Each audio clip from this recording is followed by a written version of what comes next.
அரசு பள்ளிக்கு வந்து எங்களது ஆசிரியை அவமானப்படுத்திய மகாவிஷ்ணுவை சும்மா விடமாட்டேன் என அமைச்சர் அன்பில் மகேஷ் ஆவேசமாக கருத்து தெரிவித்துள்ளார். அதேபோல் மாநில பாடத்திட்டத்தையும் அரசு பிள்ளைகள் பற்றியும் கருத்து தெரிவித்த ஆளுநருக்கும் அவர் கண்டனம் தெரிவித்துள்ளார்.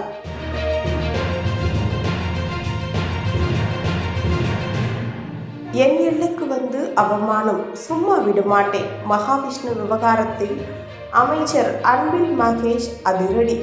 சென்னை அசோக் நகர் மகளிர் மேல்நிலைப் பள்ளியில் மகாவிஷ்ணு என்பவர் கடந்த 28ஆம் தேதி ஆற்றிய சொற்பொழிவில் அறிவியலுக்கு எதிரான கருத்துக்கள் பேசிய விவகாரம் பெரும் சர்ச்சையை ஏற்படுத்தியது. இந்நிலையில் அதே பள்ளியில் இன்று கல்வியை சமத்துவம் மலர செய்யும் மிகப்பெரிய ஆயுதம் என்ற தலைப்பில் மேல்நிலை வகுப்பு மாணவர்களுக்கான விழிப்புணர்வு கருத்தரங்கு கூட்டம் நடைபெற்றது. இதில் பள்ளி கல்வித்துறை அமைச்சர் அன்பில் மகேஷ் பொய்யாமொழி கலந்து கொண்டு சிறப்புரையாற்றினார். பின்னர் செய்தியாளர்களை சந்தித்த அமைச்சர் அன்பில் மகேஷ் பொய்யாமொழி, அசோக் நகர் பள்ளியை பொறுத்தவரை பல முன்னெடுப்புகள், பல சாதனைகளை, பல வரலாற்றுகளை பெற்றுள்ள பள்ளி. அதையும் தாண்டி இப்படிப்பட்ட நிகழ்வு நடந்துள்ளது வேதனைக்குரியது என்று சொல்வதை காட்டிலும் இது கண்டிக்கக்கூடியது, கண்டனத்திற்குரியதான ஒரு அமைச்சராக நான் பதிவு செய்கிறேன். இந்த விவகாரத்தில் யார் தவறு செய்திருந்தாலும் உரிய நடவடிக்கை எடுக்கப்படும் என்றார். தொடர்ந்து பேசிய அமைச்சர், பல சுற்றறிக்கை அனுப்பி இதுபோன்ற தவறுகள் நடைபெறும் பட்சத்தில் எங்கிருந்து தவறு நடந்துள்ளது என்பதை ஆராய்ந்து நடவடிக்கை எடுக்கப்படும்.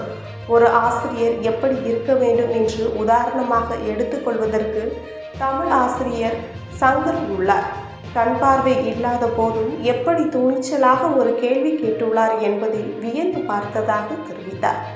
மேலும் காணொளி மூலமாக நாங்கள் பார்த்தது எங்கள் ஆசிரியர்கள் மீது சர்வசாதாரணமான குற்றச்சாட்டுக்களை வைத்து அந்த நபர் பேசியுள்ளார். நிச்சயமாக அந்த மகாவிஷ்ணு என்ற நபரை நான் சும்மா விடப் போவதில்லை.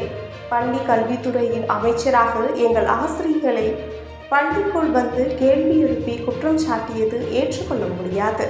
அவர் மீது நடவடிக்கை நிச்சயமாக எடுக்கப்படும்.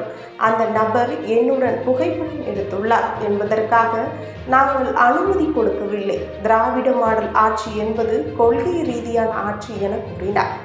போதைப் பொருள் பயன்பாடு மாணவர்களிடையே அதிகரித்துள்ளதாக ஆளுநர் கூறிய கருத்து தொடர்பாக செய்தியாளர்கள் கேள்வி எழுப்பினர்.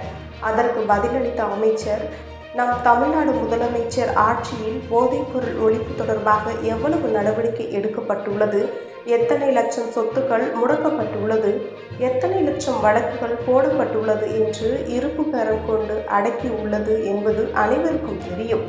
நமது பாடத்திட்டம், நமது சிஸ்டம் பற்றியும் கருத்து சொல்கிறார் அவர். இதற்கான வேலையை தொடர்ந்து செய்து வருகிறார் என்றார். அரசு பள்ளியை குறை சொல்வது யாராக இருந்தாலும் ஒரு பள்ளி கல்வித்துறை அமைச்சராக என்னுடைய கண்டனத்தை நான் தெரிவித்துக் கொள்கிறேன். மாநில பாடத்திட்டத்தையும் அரசு பிள்ளைகள் பற்றியும் சொல்வது என்பது எங்கள் ஆசிரியர் பெருமக்களையும் மாணவர்களையும் அவமானப்படுத்துவதற்கு சமம். இப்படி எவ்வளவு அரசு பள்ளி மாணவர்கள் விஞ்ஞானிகளாகவும் நீதிபதிகளாகவும் உள்ளனர் என கூறினார்.